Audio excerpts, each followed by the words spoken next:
नमस्कार विद्यार्थी मित्रांनो, इयत्ता 6वी विषय इतिहास. पहा, तुमच्या समोर जो नकाशा आहे तो इसवी सन पूर्व पहिलं शतक ते इसवी सन 8व्या शतकातील दक्षिण भारताचा नकाशा आहे. आता मला सांगा, या नकाशात कोणकोणत्या राज्यांची नावे आहेत? हे पहा, दिसतंय? चेर, चोळ, पल्लव, पांड्य, चालुक्य, राष्ट्रकूट, सातवाहन, वाकाटक इत्यादी. बरोबर. तर आज आपण यांची माहिती, या राज्यांची माहिती धडा 9वा दक्षिण भारतातील प्राचीन राज्य या पाठात पाहणार आहोत.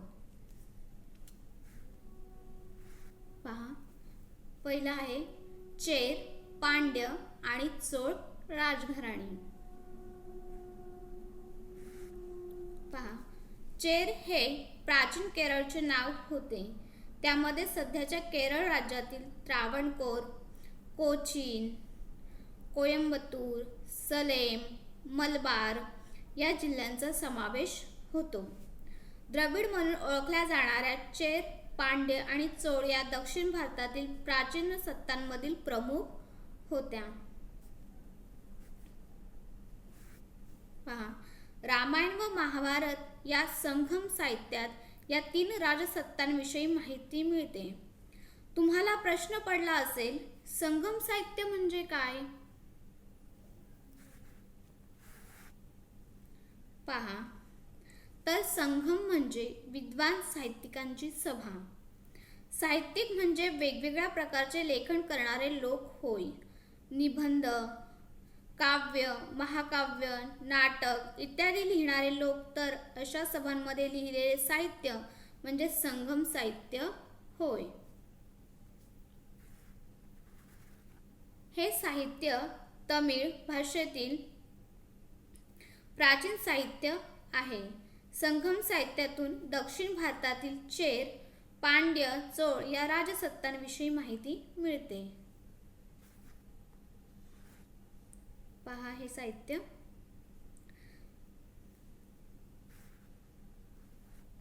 पहा, तसेच सम्राट अशोकाने जे शिलालेख खोदले आहेत त्यामध्ये या 3 राज्यांविषयीची माहिती आहे. पुढे पाहूयात. चेर घराण्यातील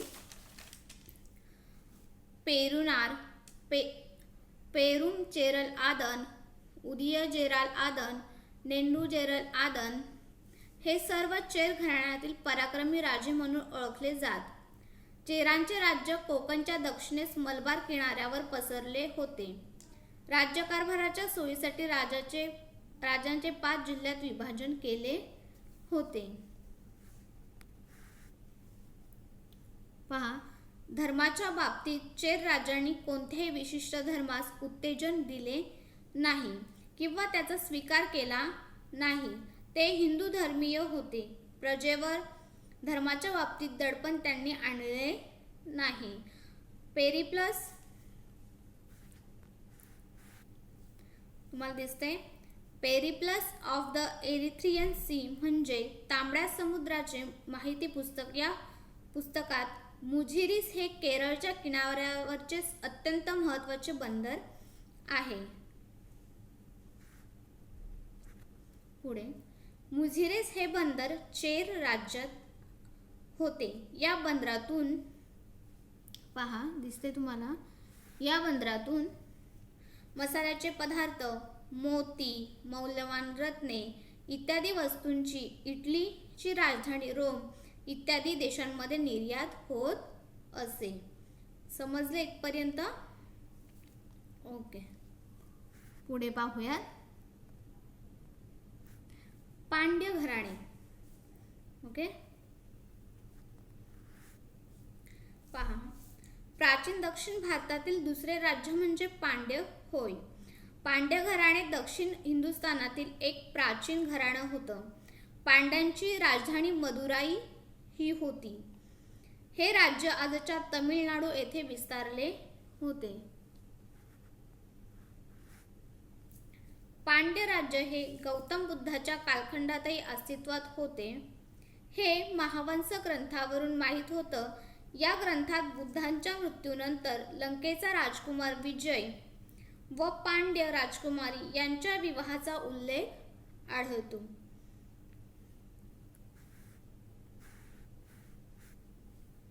पुढे पाहूयात. इतर भारतीय राजांप्रमाणे पांड्यांनाही विद्या व कला यांना आश्रय दिला होता. राज्यकारभारात पांड्यांनी एक नवीन सुधारणा केली. प्रत्येक राजा आपणाबरोबर आपल्या राजकुमारांनाही राज्य शासनाचा अधिकार देई. पांड्य राजांनी काही गुहा खोदविल्या, पण त्यांचा भर वास्तुशिल्पांवर अधिक होता. उत्तरकालीन पांड्य शिल्पांपैकी मीनाक्षी सुंदरम मंदिरातील काही पांड्य शिल्पे ही प्रेक्षणीय आहेत, विलोभनीय आहेत. या काळात मंदिरांच्या सुरक्षिततेसाठी तट उभारले होते. दिसतात तुम्हाला चित्रामध्ये तट उभारलेले होते. श्रीरंगमचे मंदिर फारच मोठे असून त्यात एकात एक असे 7 प्रकारचे आहेत. तुम्हाला दिसते इथे श्रीरंगमचं मंदिर, याच्यामध्ये एकात एक असे 7 प्रकार आहेत. समजलं पांड्य घराणे. आता पुढे आहे चोळ राजघराणे. पाहूयात आपण चोळ राजघराण्याविषयी माहिती. प्राचीन भारतातील एक महत्त्वाची राजसत्ता म्हणून चोळ राजसत्ता ओळखली जाते. इसवी सनाच्या प्रारंभीच्या सुमारास करिकाल चोळ हा अत्यंत प्रसिद्ध आणि थोर राजा होऊन गेला. त्याने पांड्य व चेर या दक्षिणेकडील राजांचा पराभव केला. श्रीलंकेवर स्वारी आणि तेथून 12,000 बंदी आणून त्यांच्याकडून गुहार नावाची तटबंदी केली. त्याने श्रीरंगम येथे कावेरीला मोठा कालवा खणून बराच मोठा प्रदेश सुपीक केला. दिसते तुम्हाला चित्रामध्ये त्याने कावेरीला हा सुपीक भाग केला आणि त्यांच्याकडून श्रीलंकेवर स्वारी करून गुहार नावाची तटबंदी केली. पुढे पाहूयात.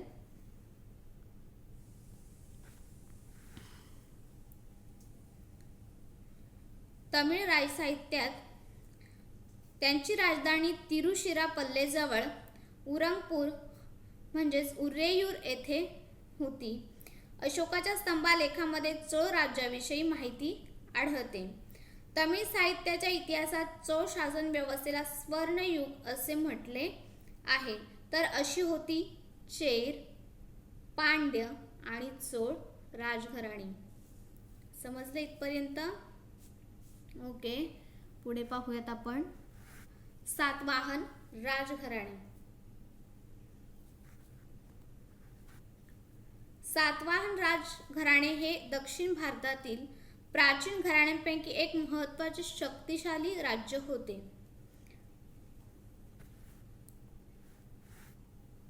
मौर्य साम्राज्याच्या ऱ्हासानंतर म्हणजे अशोक सम्राटाच्या मृत्यूनंतर सातवाहनांनी स्वतःला स्वतंत्र राज्य म्हणून जाहीर केले. सातवाहन राज्याची स्थापना मौर्य साम्राज्याच्या पराभवापूर्वी झाली होती. सातवाहनांचे राज्य हे दक्षिण भारतातील मोठे राज्य होते. मौर्य साम्राज्याच्या ऱ्हासानंतर उत्तर भारतात अनेक छोट्या छोट्या राज्यांची थोड्या थोड्या अंतराने निर्मिती झाली. तशी स्थिती दक्षिण भारतातही झाली होती. त्याचाच परिणाम म्हणून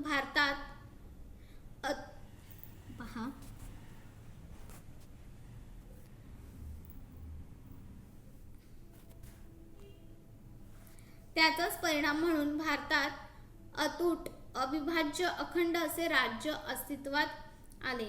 प्रतिष्ठान म्हणजेच आजच्या महाराष्ट्रातील औरंगाबाद जिल्ह्यातील पैठण हे ठिकाण सातवाहनांचे राजधानीचे ठिकाण होते.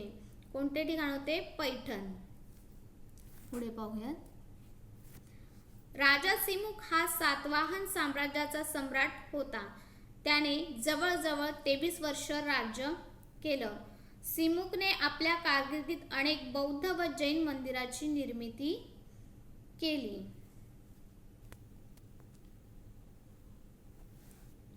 परंतु नंतरच्या काळात तो लोकांवर जुलूम करू लागला, म्हणून त्याची राजा या पदावरून हकालपट्टी करून त्याची हत्या करण्यात आली. त्याच्यानंतर कान्हा शक्तिश्री सातकर्णी द्वितीय हाल गौतमीपुत्र सातकर्णी या राजांनी राज्य केले. या व्यक्तींची माहिती महाराष्ट्रातील पुणे जिल्ह्यातील जुन्नर तालुक्यातील नाणे घाटातील ज्या लेण्या आहेत त्यामध्ये असलेल्या कोरीव लेखांमध्ये उपलब्ध होते. गौतमीपुत्र सातकर्णी हा सातवाहन राजघराण्यातील महत्त्वाचा राजा होता. सातवाहन राजे हे आपल्या नावाच्या आधी आपल्या आईचे नाव लावत असत, म्हणून या राजांचे नाव गौतमीपुत्र सातकर्णी असं नाव पडलं. समजलं? पुढे पाहूया. त्याने आपल्या साम्राज्याची गेलेली प्रतिष्ठा परत मिळवली. तसंच सातवाहन हे दक्षिण भारतातील एक प्रबळ राज्य बनविले. गौतमीपुत्र सातकर्णीची माहिती नाशिक येथील कोरीव लेण्यांमध्ये आढळते. तुम्ही कधी गेलात का नाशिकला? गेले तर नक्की पहा. त्याने शक राजा नहपान याचा पराभव केला. नहपान बरोबर त्याचे युद्ध त्याच्या कारकिर्दीच्या 17व्या ते 18व्या वर्षी झाले होते. त्याने अनूप, सौराष्ट्र, कुकर, अकर, अवंती ही ठिकाणं नहपानपासून जिंकून घेतली होती. सातकर्णींचा उल्लेख नाशिक लेण्यांमध्ये त्रिसमुद्र तोय पितवाहन असा केला आहे. यातील तोय म्हणजे पाणी, घोडे हे राजाचे वाहन, ज्याच्या घोड्यांनी 3 समुद्राचे पाणी प्याले आहे असा त्याचा अर्थ होतो. समजलं?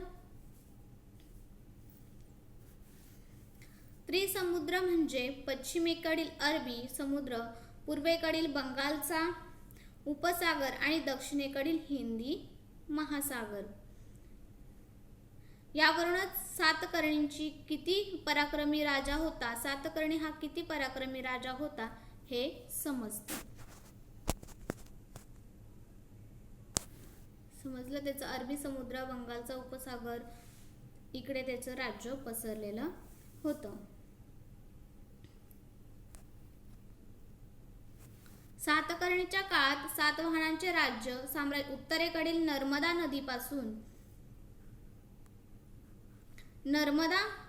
नदीपासून दक्षिणेकडे तुंगभद्रा पर्यंत पसरलेलं होतं. हाल हा सातवाहन घराण्यातील एक राजा होता. त्याने फक्त 4 वर्ष राज्य केले. त्याला साहित्याची आवड होती. तो महान कवी होता. तसेच त्यांनी अनेक ग्रंथ लिहिले होते. त्यातील एक म्हणजे गाथा सप्तशती हा महाराष्ट्री या प्राकृत भाषेतील ग्रंथ प्रसिद्ध आहे. या ग्रंथातून सातवाहन काळातील लोकजीवनाची माहिती मिळते. सातवाहन काळातील समाज हा वैदिक काळातील समाज व्यवस्थेनुसार 4 वर्णात विभागलेला होता.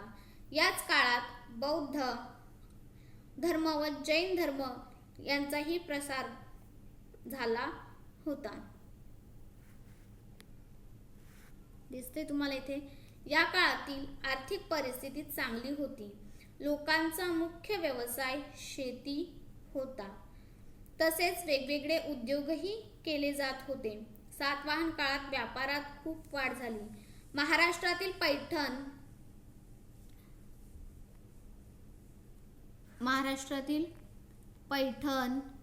तेर, कोल्हापूर या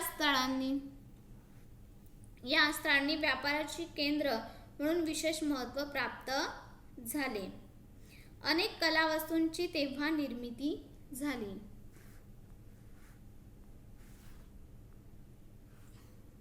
पहा, आणि भारतीय मालाची निर्यात इटलीतील रोमपर्यंत होऊ लागली. तसेच भडोज, नालासोपारा, कल्याण यांसारखी बंदरे या काळात प्रसिद्ध होती. सातवाहन काळातील जी नाणी होती त्यावर जहाजांची चित्रे दिसून येतात. महाराष्ट्रातील अजिंठा, नाशिक, कार्ले, भाजे, काणेरी, जुन्नर या ठिकाणी काही लेणी आहेत. ती सातवाहन काळातच खोदलेली आहेत. तुम्ही कधी गेलात का अजिंठा मधली लेणी पाहायला? वेरूळ, तेथे तुम्हाला हे दिसेल. समजलं? सातवाहन राजघराणा आपण पाहिलं. आता पुढे पाहूयात वाकाटक राजघराणा. पहा, इसवी सनाच्या 3ऱ्या शतकाच्या सुरुवातीसच सातवाहनांची सत्ता कमजोर व प्रभावहीन झाली. त्यानंतर वाकाटक सत्ता उदयास आली. 3ऱ्या शतकापासून ते 6व्या शतकापर्यंत या घराण्याने आपली सत्ता अबाधित ठेवली होती. वाकाटक राजघराण्याचा संस्थापक विंध्य शक्ती हा होता.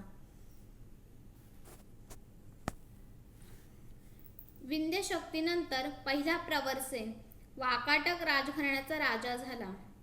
प्रवरसेन राजाच्या काळात दुसरा कोणत्याही राजाचा राजा शक्तिशाली नसल्याने प्रवरसेनाने वाकाटक साम्राज्याचा विस्तार केला. 4थ्या शतकाच्या सुरुवातीस प्रवरसेनाने पूर्व व दक्षिण भारत, माळवा दिसते तुम्हाला इथे, माळवा, गुजरात, काठियावाड हे प्रदेश जिंकून घेतले. प्रवरसेनाच्या काळात त्याचे राज्य उत्तरेस माळवा आणि गुजरात या प्रदेशांपासून दक्षिणेस कोल्हापूर पर्यंत पसरले होते. दिसते इथे? ओके. कोल्हापूरचे त्या काळातील नाम, आपण आता जे कोल्हापूर ओळखतो ना, त्या काळात तेव्हा त्याचे नाव कुंतल असे होते. हे निश्चित आहे. प्रवरसेनाच्या काळातच वाकाटक हे राज्य खऱ्या अर्थाने साम्राज्यात रूपांतर झाले. प्रवरसेनानंतर वाकाटकांचे राज्य विभागले गेले. त्यातील 2 शाखा प्रमुख होत्या. पहिले शाखेची राजधानी नागपूर जवळील नंदीवर्धन दिसते तुम्हाला इथे, नंदीवर्धन येथे होती. तर दुसऱ्या शाखेची राजधानी सध्याच्या वाशिम जिल्ह्यात म्हणजे पूर्वीच्या वत्सगुल्म येथे होती.